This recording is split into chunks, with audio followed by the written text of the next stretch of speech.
brides of Rattlesnake Canyon, the Cheyenne sisters who devoured men in the Texas wilds, 1875.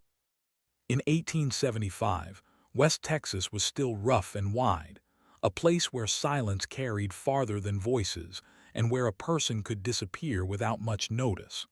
The land itself felt watchful. The wind moved through tall grass like whispers, and the canyon walls kept secrets better than any locked door. People who lived nearby believed the land decided who stayed and who vanished. Into this quiet danger came three Cheyenne sisters. No one knew exactly when they arrived. There was no single day anyone could point to. One season they simply appeared, walking with tired horses and worn supplies, settling near the edge of settlements where help was scarce and questions were fewer. They spoke softly, dressed plainly, and carried themselves with the calm of people who had already lost much in life. They said they were widows. In those days, widows were common. Illness, accidents, and the hard land took men often and without warning, so no one doubted them. The sisters said they were looking for stability, for a place to belong, and for men willing to build a future in a harsh country. Their words sounded honest, and their eyes showed no fear of loneliness.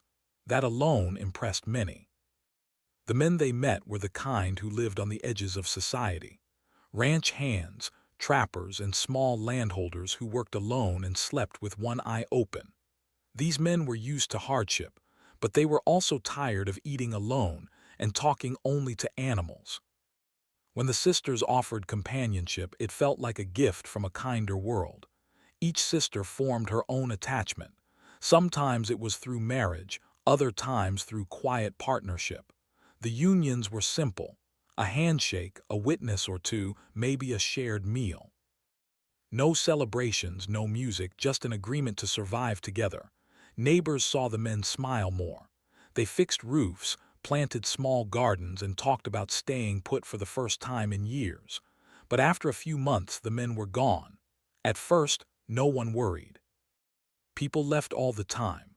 Gold rumors, better land, or family troubles pulled men away suddenly. The land taught everyone not to ask too many questions. When a cabin stood empty, most assumed the owner had moved on or met bad luck somewhere else. Yet something felt off. The cabins were not abandoned the way people usually left them. Tools were still there, neatly stacked. Boots sat by doors. Half-written letters lay on tables, never sent. Livestock wandered without owners but showed signs of recent care. It was as if the men had stepped outside and never returned. The sisters remained. Each time they mourned quietly. They wore dark clothing, spoke of loss, and accepted sympathy without drama. They sold land, traded animals, and packed what they needed.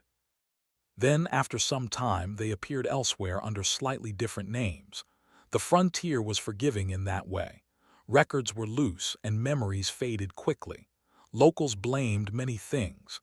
Some said bandits roamed the canyon trails. Others whispered about sickness that struck fast and left no marks. A few believed the land itself swallowed people who grew too comfortable. Rattlesnake Canyon already had a reputation, and fear filled in gaps where facts were missing. No bodies were found. No clear signs pointed to wrongdoing. Without proof, suspicion stayed quiet. Travelers passing through sometimes mentioned strange things. Smoke rising late at night when no cooking should have been needed. Small fires burning low and long, hidden by rocks. Animals refusing to drink from certain water pools or avoiding specific paths. Old-timers noticed these details but said nothing. Noticing too much on the frontier could bring trouble. The sisters kept to themselves. They were polite but distant, never inviting neighbors close. They worked hard, spoke little, and avoided gatherings. This behavior was not unusual. Isolation was survival. People respected boundaries because crossing them could lead to conflict or worse. Still, a pattern slowly formed. A store owner in a nearby settlement realized he had sold supplies to the same women more than once, each time under a different married name. A traveling preacher recognized their faces during separate visits months apart. He remembered praying over the same grief more than once. These moments felt strange, but no one connected them fully. Fear was a quiet thing then. People sensed danger but lacked the language to name it. The idea that three women could be responsible for repeated disappearances felt impossible to many. Society expected threats to look a certain way, and the sisters did not match those expectations. The land kept its silence. Rattlesnake Canyon remained unchanged, stretching wide under the sun, holding its shadows deep. Wind erased tracks quickly. Rain washed away signs. Animals scattered anything left behind. The canyon did what it always did, hiding truth beneath stone and dust. As months passed, whispers grew, but still no one acted. Lawmen were stretched thin, covering vast distances with little support. Missing men without witnesses did not rise to the top of their concerns. Survival crimes were common, and paperwork often came long after justice was possible. The sisters moved again. By the end of that year, their names appeared faintly in different county notes, tied to property transfers and brief marriages. Nothing illegal stood out. Everything looked proper on paper. The frontier allowed people to reinvent themselves easily, and the sisters used that freedom well. Those who remembered them described their eyes most clearly: calm, focused, and watchful. Eyes that measured situations rather than reacted to them. Eyes shaped by hunger, loss, and long memory. Eyes that had seen worse things than gossip and loneliness. No one yet understood what Rattlesnake Canyon truly held. Part 1 ends with uncertainty, not answers. Men were gone, the sisters remained, and the land watched quietly. Whatever truth waited beneath the dust had not yet been uncovered, and most people still believed the canyon itself was to blame. Why passed from mouth to mouth. People spoke of survival lessons learned during famine years. They spoke of desperation and choices made when hunger ruled the mind. Some claimed the sisters had lived through terrible times and learned ways to endure that others would not even consider. These stories were vague and shaped by fear more than facts. The sisters never confirmed or denied anything. Each woman carried herself with discipline. They worked from dawn until night. They wasted nothing. Scraps were saved, tools repaired, and supplies carefully counted. They treated survival as a serious duty, not a struggle. To some, this looked admirable. To others, it felt unsettling. One evening, a ranch hand named Samuel Brooks mentioned seeing movement near an old cooking pit long after a homestead had been abandoned. When he approached, the air smelled wrong, thick and bitter. He left quickly and never returned. He told no one until months later, and by then his story sounded like imagination. The preacher Eli Carter finally spoke to another circuit rider. Together, they compared notes. The same faces, the same grief, the same endings. They agreed something was not right, but neither man knew how to raise alarm without proof. Accusations could destroy lives, and mistakes on the frontier often ended badly. Silence remained safer than truth. The sisters moved again before winter set in. Their tracks faded as always. People noticed, but no one stopped them. The canyon swallowed their past just as it had swallowed the men connected to them. Still, the pattern had been seen. It had been written quietly into memory and record. What once felt like chance now felt deliberate. The land alone could no longer carry the blame. By the end of this part of the story, doubt had taken root. Not enough to bring justice, not enough to force action, but enough to ensure the truth would not stay buried forever. Something waited beneath the dust, and the dry season ahead would not be as forgiving as the past. The land remembers even when people try to forget. The summer of 1876 was hotter than usual in West Texas. Rattlesnake Canyon baked under the sun, and the dry creek beds revealed more than they had in years. The land, patient and quiet, began to show its secrets. Pieces of what had been hidden started to appear, not all at once but in small, almost accidental ways. Bones, small and fragile, surfaced near the canyon walls. They were scattered, some partly covered by dirt, others burned in small fire pits. It was clear that these remains had not been left to nature alone. Someone had arranged them, intentionally or not, and the pattern did not match animals digging for food. It was human work. The news reached Sheriff Thomas Graham of a nearby county. He was a careful man, accustomed to missing livestock and minor thefts, but he had never seen anything like this. He organized a small posse of deputies and local volunteers, men willing to ride into the canyon despite its shadows and stories. They carried shovels, rifles, and lanterns, not fully knowing what they expected to find, but certain they would find something unusual. As they explored, the heat pressed down on them. Sweat ran into their eyes, and the wind carried a dry, dusty smell that made every step heavy. They discovered more bones, some burned in small cooking fires, others broken and scattered. Personal effects were mixed in: an old boot, a tin cup, a broken knife handle, a piece of a journal. The items told a quiet story of sudden departure and careful handling. Nothing suggested a struggle with an outsider, no signs of forced entry. It was as if the people had been taken slowly, methodically, and then left to the land. The sheriff began to connect the dots. He remembered reports from the previous year of men disappearing after meeting 3 women who traveled together. He remembered the preacher, Eli Carter, and the storekeeper, both of whom had noticed the women repeatedly under different names. The story was forming slowly in his mind, frightening in its clarity. He tracked the women to the edges of new settlements, using old records, descriptions, and careful observation. The sisters were always polite, always composed. They greeted neighbors with quiet smiles, sold or traded goods responsibly, and carried themselves as if the past did not exist. Their calmness made suspicion difficult. Who would believe that 3 quiet women, always mourning, could be connected to the bodies now exposed in the canyon?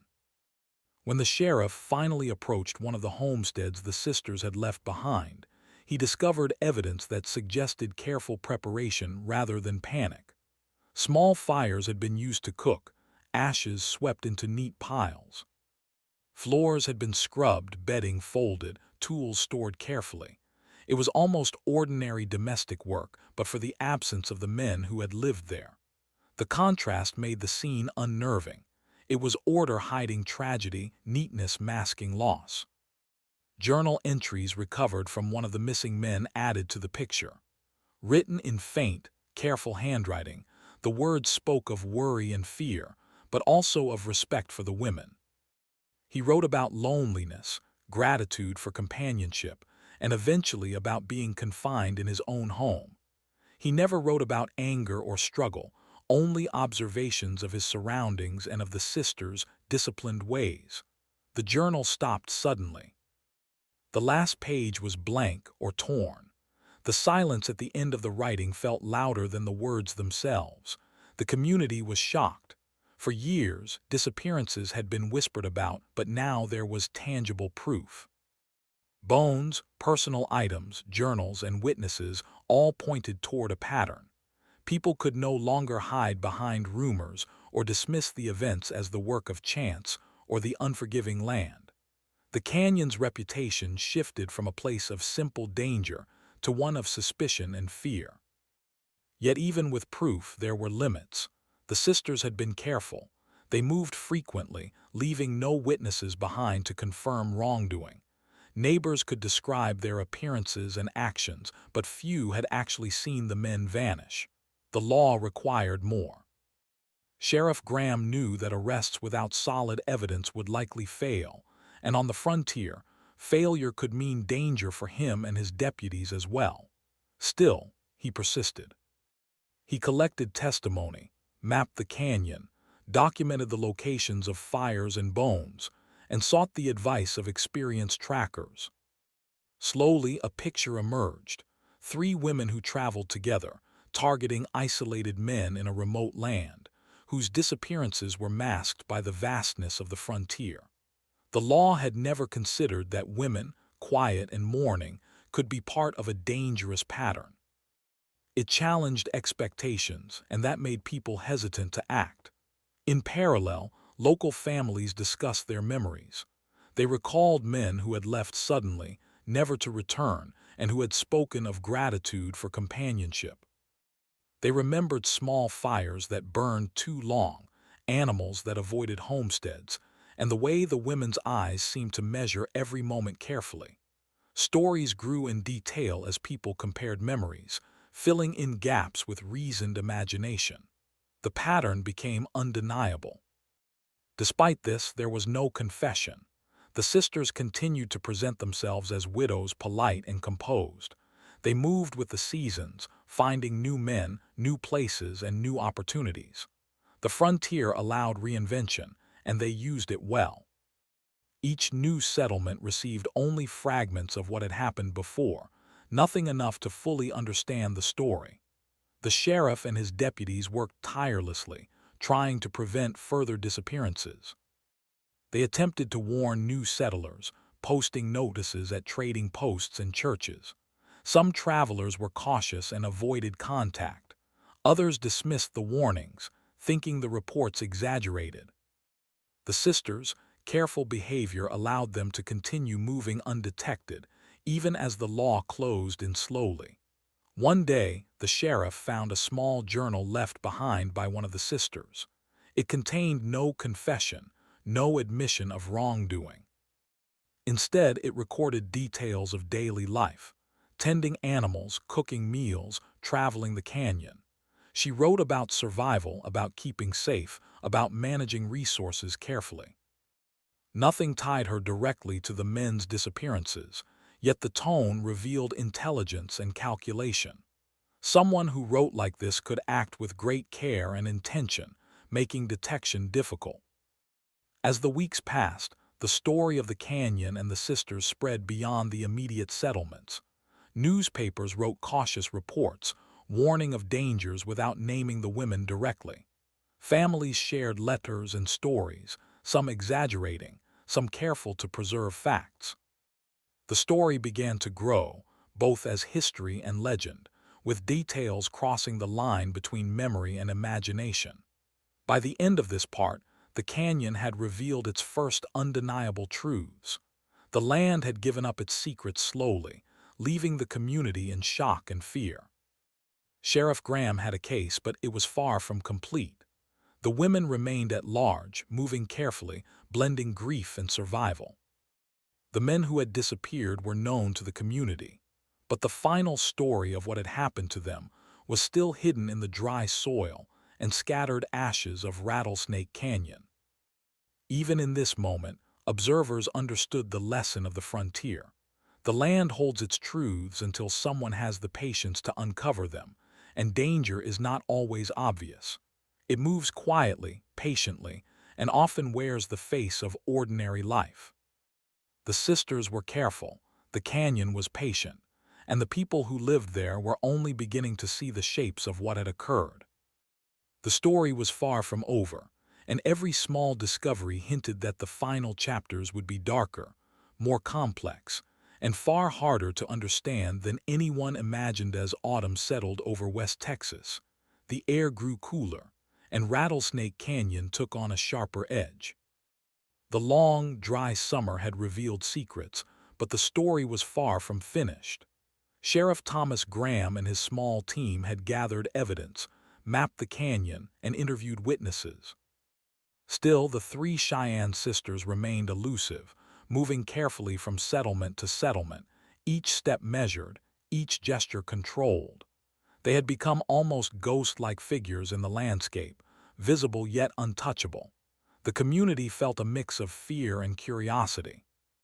Some people whispered that the sisters were cursed, or that the canyon itself had chosen them as instruments of fate. Others were more practical, recognizing that the sisters had survived difficult years on the plains and knew how to manipulate the sparse resources of the frontier. The truth was somewhere in between, as always, shaped by circumstance, strategy, and human resilience. Sheriff Graham began focusing on one sister at a time. He had identified her as the most cautious of the three, the one who often acted as the group's spokesperson and decision-maker. He used local contacts, storekeepers, and travelers to track her movements. Eventually, his team found a small homestead at the edge of a creek, where signs of life were visible. Smoke rose from a cooking fire, and the door was marked by fresh footprints. It was careful, quiet, and precise, everything the sisters had always done. Approaching with caution, the sheriff and his deputies called out. The sister appeared, calm and measured, greeting them politely. She did not panic, nor did she flee. She answered questions in short sentences, maintaining an air of innocence and composure. There were no raised voices, no threats. She claimed to be waiting for her husband, though no man was present. It was clear to Graham that she understood how much she could reveal without giving herself away. Over the next few weeks, the sheriff pieced together fragments of the story. Neighbors remembered small oddities, fires that burned too low to cook fully, animals avoiding particular paths, footsteps that appeared and vanished quickly. Journals left behind by the missing men suggested confinement, fear, and observation of the sisters, careful, calculated behaviors. It was evidence of manipulation, planning, and survival skill, nothing more. Yet when put together, the pattern looked impossible to ignore. The other two sisters remained at large, moving farther into the west. They kept changing names, blending grief with practicality. In a region where records were scarce and communication slow, this reinvention was easy. Towns were small, newspapers slow to arrive, and news traveled by word of mouth. Each time the sisters appeared in a new place, they presented themselves as widows, polite and restrained, leaving no trace of prior connections. When the sheriff finally brought the first sister in for questioning, she remained calm. She answered carefully, never volunteering extra information. Her movements and demeanor suggested intelligence and discipline. She had survived hardship before, and she understood human behavior as well as she understood the land. She could anticipate questions, avoid revealing inconsistencies, and maintain the appearance of normalcy even when the past suggested otherwise. Trial preparations began quietly. The court records listed the sisters as suspects, though proof was limited. Bones had been found, personal effects traced to them, and journals described fearful men in their company. Yet nothing could definitively link them to the disappearances. Frontier justice required evidence, and the sisters had been careful, leaving only suspicion and pattern. Families of the missing men gave testimony, describing the last moments they remembered. These accounts were fragmented, emotional, and sometimes contradictory, yet together they painted a picture of a recurring pattern. 3 women appeared, men left with hope and companionship, and then vanished without warning. Neighbors recalled domestic details: meals prepared, blankets folded, tools stacked neatly, ordinary life hiding extraordinary events. Even with testimony, the sisters managed to maintain an air of innocence. They spoke of grief, loss, and loneliness, the universal language of frontier widows. They moved within societal expectations, never challenging norms, never drawing attention unnecessarily. It was precisely this restraint that made them difficult to prosecute. The law had no room for conjecture, and the frontier provided cover for those who understood its rules. Outside the courtroom, newspapers reported cautiously. Stories were sensationalized in some towns, careful in others. Some described the women as mysterious, capable of manipulation, or simply survivors. Families whispered warnings to one another, advising caution when strangers appeared near isolated homesteads. The sisters had become legends in their own time, figures that blurred the line between survival, cunning, and danger. Investigators found small clues suggesting coordination. The sisters communicated through coded letters, subtle gestures, and carefully timed departures. They anticipated suspicion and avoided it. Even when sheriffs were close, they never left evidence that could be definitively linked to wrongdoing. Their intelligence, careful planning, and adaptability made them more than ordinary women of the frontier. They were strategists who understood isolation and opportunity better than most. Despite these efforts, two sisters remained free. Attempts to track them through local networks yielded no lasting results. They were careful, constantly moving, blending in with new communities. They presented themselves with humility and quiet determination, never revealing their past or the pattern of disappearances. The frontier allowed such mobility, and they used it to their advantage. As the court proceedings began for the first sister, tension ran high. Families demanded answers, but evidence remained circumstantial. Bones and journals could suggest events, but could not prove intent. Neighbors' recollections were valuable but incomplete. The trial exposed the limits of frontier law. Suspicion alone was insufficient, and clever, disciplined individuals could evade capture. The sister maintained composure throughout. Her eyes, calm and calculating, never wavered. She answered questions politely, expressed grief for lost husbands, and carefully avoided revealing contradictions. Even in the presence of mounting evidence, she projected an air of innocence. The courtroom, like the frontier itself, demanded proof, not imagination. By the end of autumn, the first sister remained in custody, but the story was far from finished. The other two sisters moved quietly across West Texas, leaving settlements behind as they had always done. The men's disappearances were still unresolved in many eyes, and the community remained on edge. Every small detail, from fires to journals to scattered bones, hinted at something larger, yet the full truth was still buried in the dust and stone of Rattlesnake Canyon. The season closed with a sense of uneasy patience. Sheriff Graham continued his work, neighbors whispered in caution, and the sisters waited, poised, knowing the land and law alike would test them. The canyon had revealed its first undeniable secrets, but the final chapters were still unwritten. Danger, intelligence, and survival had combined in a quiet, disciplined way, leaving the community to wonder what truly lay behind the calm faces of the Cheyenne sisters. Even as winter approached, the land reminded everyone of its patient watchfulness. Footprints disappeared, ashes scattered, and bones blended back into the soil. The sisters had survived using knowledge, caution, and restraint, and the frontier itself had given them cover. Yet each discovery, each testimony, each journal fragment tightened the circle of understanding. People began to see the shape of a story that was far more complex than they had imagined, one of careful calculation, survival, and the quiet power of women who moved through the wilderness as if they were part of it. The story of Rattlesnake Canyon, of the sisters and the men who vanished, was no longer rumor. It had become history in fragments, slowly pieced together by observation, courage, and persistence. The frontier had revealed enough to make people question what they knew about life, danger, and survival, yet it still held the ultimate truths beneath the dry soil, waiting for those patient enough to uncover them. As winter finally approached Rattlesnake Canyon, the air grew crisp and the landscape seemed sharper, harsher, more revealing. The long months of investigation had brought some clarity but no full answers. Sheriff Thomas Graham had kept one sister in custody, while the other two moved quietly through distant settlements, blending with widows, travelers, and isolated ranchers. The story of the missing men had grown into whispers, legends, and warnings, but no one could claim to understand it fully.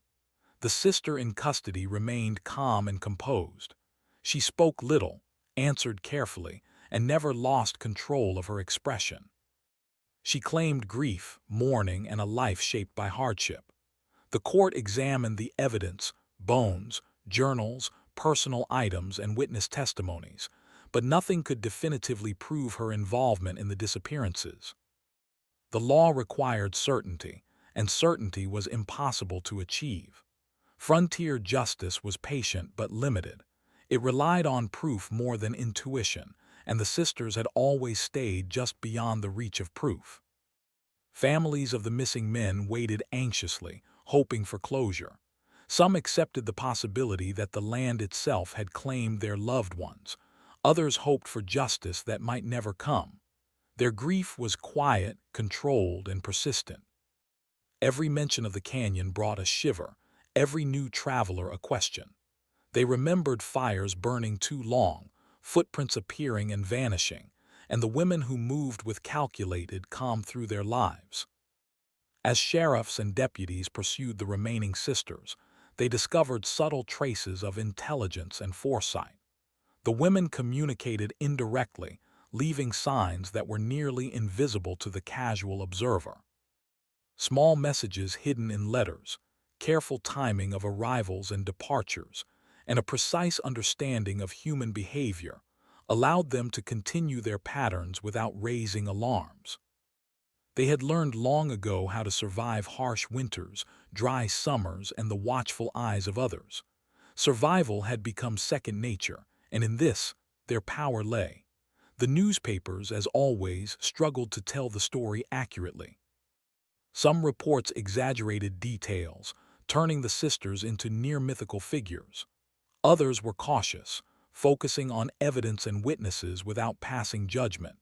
Travelers and settlers carried stories from town to town, blending fact and memory.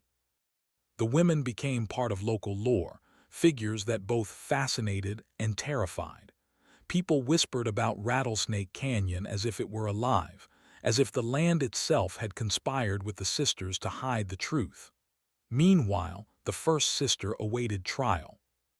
Despite pressure from families and neighbors, the court could not convict based on circumstantial evidence alone. The bones, the journals, the fires, the missing men, they all suggested a story, but none could prove action or intent. The sister's calm demeanor only strengthened her defense.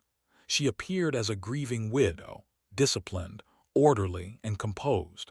Every movement reinforced the idea that no crime had been committed, even as evidence suggested otherwise. The other two sisters moved farther into the West. They used isolation, charm, and intelligence to establish themselves in new settlements. They married again, offered companionship, and integrated into communities without incident. Yet traces of their past lingered in stories, old journals, and the memories of those who had noticed them before. The frontier's vastness allowed them freedom, but the shadow of Rattlesnake Canyon followed them quietly, shaping rumors and fears. Communities near the canyon remained cautious. Neighbors warned newcomers about isolated women, long trails, and small fires that seemed out of place. Travelers were advised to avoid venturing too close to the canyon alone. Families taught children to respect the land, its silence, and its secrets. Rattlesnake Canyon became a symbol of mystery, danger, and survival. The story of the sisters, though incomplete, was part of that symbol. It reminded people that intelligence, patience, and discipline could navigate even the harshest conditions. Over time, historians began piecing together the fragments. Journals, court records, newspaper clippings, and oral histories told a story of three women who survived the frontier with skill and careful calculation. They had navigated isolation, poverty, and danger in ways most men of the time could not. Yet the mystery of the missing men remained. Speculation, careful observation, and analysis could suggest patterns, but final answers were lost to time, hidden beneath the canyon's stone and dust. The sisters' legacy became complex. To some, they were dangerous and cunning, figures whose intelligence and discipline allowed them to manipulate circumstances to their advantage. To others, they were survivors, shaped by hardship, using the skills and cunning necessary to endure in a brutal land. The truth likely lay somewhere in between, a combination of strategy, survival instinct, and circumstance. The canyon held its secrets as it always had, revealing only fragments to those willing to look. Even as years passed, Rattlesnake Canyon retained its reputation. Hikers, travelers, and ranchers spoke of the quiet cliffs, the sudden fires, and the way the land seemed to swallow sounds. Families recounted stories of missing men and women who disappeared into the canyon's folds. The sisters became part of this living history, their actions, deliberate or survival-driven, shaping how people understood life on the frontier. In the end, the canyon and the sisters taught a lesson about patience, observation, and the subtle power of discipline. The land had shown what it kept hidden, and the sisters had moved through it with intelligence and care. The men who had vanished remained part of the mystery, and the community's fear and respect for the canyon endured. The frontier had provided freedom, challenge, and danger, and those who understood it, whether land or woman, could survive, shape events, and remain just beyond reach. Rattlesnake Canyon continued to stretch under the Texas sun, wind moving through its grass and rocks like quiet whispers. The bones buried and uncovered, the ashes of fires, the journals left behind, all these became part of the landscape. History remembered fragments, the sisters' discipline, the missing men, and the quiet watchfulness of the land. The story ended not with certainty, but with understanding that life on the frontier was as much about intelligence and caution as it was about courage and strength. Even as snow dusted the high canyon ridges in winter, the legend of the Cheyenne sisters persisted. Travelers and settlers carried the story forward, blending memory, history, and warning. The canyon remained patient, revealing just enough to teach caution, respect, and awareness. The sisters had vanished from view, but their presence lingered in every whispered tale, every careful glance toward isolated homesteads, and every thought of the canyon's quiet power. The final lesson of Rattlesnake Canyon was clear. Survival, intelligence, and careful planning could navigate even the most unforgiving land. The past may remain hidden beneath soil and rock, but its echoes shaped communities, warned newcomers, and reminded all who lived near the canyon that life in the Texas wilds demanded both caution and understanding. The Cheyenne sisters had endured, and the canyon had remembered.